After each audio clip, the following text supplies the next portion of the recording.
10 പേരെ വിവാഹം ചെയ്ത് രേഷ്മ നടത്തിയ വിവാഹ തട്ടിപ്പ് വേറെ ലെവൽ. പണമോ സ്വർണമോ ഒന്നും കവർച്ച ചെയ്തില്ല. എല്ലാം ഒരു ഹരം.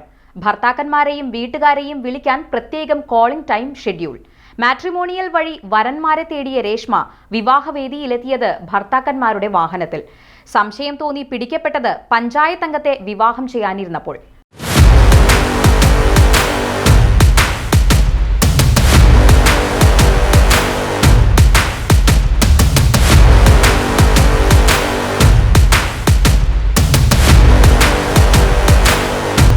വിവാഹ തട്ടിപ്പ് നടത്തി ഭാര്യയുടെ സ്വർണവും പണവുമായി മുങ്ങിക്കളയുന്നവരെ കുറിച്ച് നിരവധി വാർത്തകൾ വന്നിട്ടുണ്ട്.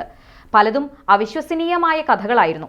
ഇപ്പോഴിതാ സ്ത്രീകളെ വിവാഹ തട്ടിപ്പിൽ കുടുക്കുന്ന പുരുഷന്മാരെ വെല്ലുന്ന ഒരു സ്ത്രീയുടെ തട്ടിപ്പ് പുറത്തു വന്നിരിക്കുന്നു.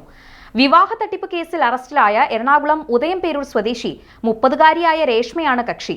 അട്ടക്കുളങ്ങര വനിതാ ജയിലിൽ റിമാൻഡിൽ കഴിയുന്ന രേഷ്മ വിവാഹ തട്ടിപ്പിലൂടെ പണമോ സ്വർണമോ ഒന്നും തട്ടിയെടുത്തതായി ഭർത്താക്കന്മാർ ആരും തന്നെ പരാതി നൽകിയിട്ടില്ല എന്നതാണ് രസകരം.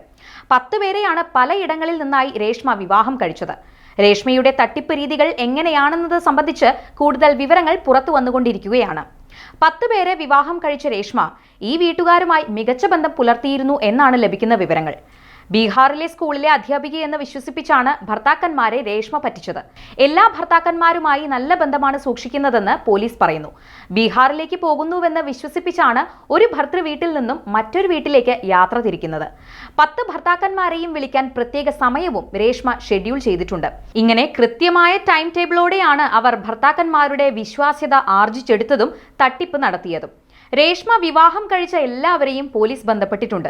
ഏതെങ്കിലും തരത്തിലുള്ള മോഷണ ശ്രമങ്ങൾ സംബന്ധിച്ചോ തട്ടിപ്പ് സംബന്ധിച്ചോ ഒരു പരാതിയും ഇതുവരെ ലഭിച്ചിട്ടില്ലെന്നാണ് പോലീസ് പറയുന്നത്. പലരും നാണക്കേടുകൊണ്ടാണ് ഈ വിവരങ്ങൾ പുറത്തു പറയാത്തത് എന്നാണ് നിഗമനം. വിവാഹശേഷം കൂടുതൽ കാലം ഒന്നിച്ച് ജീവിച്ചത് കൊല്ലം സ്വദേശിയോടൊപ്പമാണെന്നാണ് റിപ്പോർട്ടുകൾ. ഈ ബന്ധത്തിലായിരുന്നു കുഞ്ഞുണ്ടായത്. 30-കാരിയായ രേഷ്മ ദാമ്പത്യത്തിൽ ഇത്രയും പേരെ കുരുക്കിയത് എന്തിനാണെന്ന ചോദ്യവും ഉയരുന്നുണ്ട്. 2014 രേഷ്മയുടെ ആദ്യ വിവാഹം. എറണാകുളം സ്വദേശിയെ ആയിരുന്നു ഇവർ വിവാഹം ചെയ്തത്. 2017 വരെയും ഇരുവരും ഒന്നിച്ചു കഴിഞ്ഞു. ഇതിനുശേഷമാണ് വിവാഹ തട്ടിപ്പ് ആരംഭിച്ചത്. 2022 ആയപ്പോഴേക്കും രേഷ്മ 4 വിവാഹങ്ങൾ കഴിച്ചു. തിരുവനന്തപുരം, അങ്കമാലി, തൊടുപുഴ, വാളകം സ്വദേശികളുമായിട്ടായിരുന്നു ആ വിവാഹങ്ങൾ. US-ൽ നഴ്സായ തൊടുപുഴ സ്വദേശിയും തട്ടിപ്പിന് ഇരയായിട്ടുണ്ട്. ഇയാൾ ഈ വർഷം ഫെബ്രുവരി 17 നാട്ടിലെത്തി 19 രേഷ്മയെ വിവാഹം കഴിച്ചു. തുടർന്ന് 24 തൊടുപുഴ സ്വദേശി US-ലേക്ക് മടങ്ങുകയായിരുന്നു. 29 വരെ ഇയാളുടെ വീട്ടിൽ കഴിഞ്ഞ രേഷ്മ തുടർന്ന് വാളകം സ്വദേശിയുടെ അടുത്തേക്ക് മടങ്ങി. സർട്ടിഫിക്കറ്റ് എടുക്കാനുണ്ടെന്ന് പറഞ്ഞ് അവിടെ നിന്ന് രേഷ്മ തൊടുപുഴയിലെ ഭർതൃ വീട്ടിലേക്ക് പോയിരുന്നത്. ഇതിനിടെ മാട്രിമോണി സൈറ്റ് വഴി കോട്ടയം സ്വദേശിയെ പരിചയപ്പെട്ടു. തൊടുപുഴയിൽ നിന്ന് വാളകത്തേക്കുള്ള യാത്രകൾക്ക് രേഷ്മ ഉപയോഗിച്ചിരുന്നത് കോട്ടയം സ്വദേശിയെ ആയിരുന്നു. ഇതേ ആളാണ് പഞ്ചായത്ത് അംഗവുമായുള്ള വിവാഹത്തിന് രേഷ്മയെ തിരുവനന്തപുരത്ത് എത്തിച്ചത്.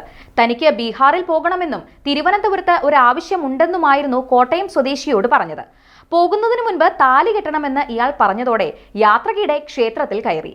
നടയടച്ചിരുന്നതിനാൽ അന്ന് വിവാഹം നടന്നില്ല. ഇതിന്റെ തൊട്ടടുത്ത ദിവസമാണ് ആര്യനാട്ടുള്ള പഞ്ചായത്ത് അംഗവുമായി വിവാഹം നടത്താനിരുന്നതും രേഷ്മ പോലീസ് പിടിയിലാകുന്നതും. പിടിയിലാകുമ്പോൾ നെടുമങ്ങാടിന് സമീപത്തെ പഞ്ചായത്ത് അംഗം, കോട്ടയം സ്വദേശി, തിരുമല സ്വദേശി എന്നിവർക്കും വിവാഹ വാഗ്ദാനം നൽകിയിരുന്നു. പഞ്ചായത്ത് അംഗവുമായുള്ള വിവാഹ ദിവസം കുളിക്കാൻ പോകുന്നുവെന്ന് പറഞ്ഞ് കുളിമുറിയിൽ കയറിയെങ്കിലും കുളിച്ചിരുന്നില്ല. ഇത് പ്രതിശ്രുത വരന്റെ സുഹൃത്തിന്റെ ഭാര്യ കണ്ടുപിടിച്ചു. സംശയം മണത്ത ഇവർ വിവരം പ്രതിശ്രുത വരനെ അറിയിച്ചു. ബ്യൂട്ടി പാർലറിൽ കയറിയ തക്കത്തിന് രേഷ്മയുടെ ബാഗ് ഇവർ പരിശോധിച്ചപ്പോൾ അതിൽ മുൻ വിവാഹ സർട്ടിഫിക്കറ്റ് കണ്ടെത്തി. ഇതോടെയാണ് രേഷ്മയ്ക്ക് പിടിവീണത്. സംസ്കൃതം ന്യായത്തിൽ ബിരുദാനന്തര ബിരുദവും PhD-യും ചെയ്യുന്നുവെന്നാണ് രേഷ്മ പോലീസിനോട് പറഞ്ഞത്. തീവണ്ടി യാത്രക്കിടയിൽ പരിചയപ്പെട്ട അങ്കമാലി സ്വദേശി, തിരുവനന്തപുരം, കൊല്ലം, തൊടുപുഴ, വാളകം സ്വദേശികൾ എന്നിവരെയും വിവാഹം ചെയ്തതായി വിവരമുണ്ട്. കൊല്ലം സ്വദേശിക്കൊപ്പമാണ് കൂടുതൽ കാലം ജീവിച്ചത്.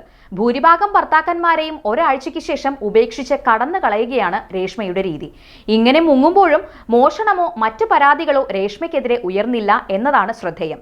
വിവാഹ തട്ടിപ്പ് രേഷ്മയ്ക്കൊരു ലഹരിയായിരുന്നോ എന്നത് ഉൾപ്പെടെയുള്ള കാര്യങ്ങൾ അന്വേഷണത്തിന്റെ ഭാഗമായി പുറത്തുവരും. സ്ത്രീകളെ വിവാഹ തട്ടിപ്പിന് ഇരയാക്കുന്ന സകലമാന ഉഡായിപ്പ് പുരുഷന്മാരും ഇപ്പോൾ രേഷ്മയുടെ തട്ടിപ്പ് കഥയ്ക്ക് പിറകിലെ രഹസ്യങ്ങൾ അറിയാൻ അക്ഷമരായി കാത്തിരിക്കുന്നുണ്ടാകണം.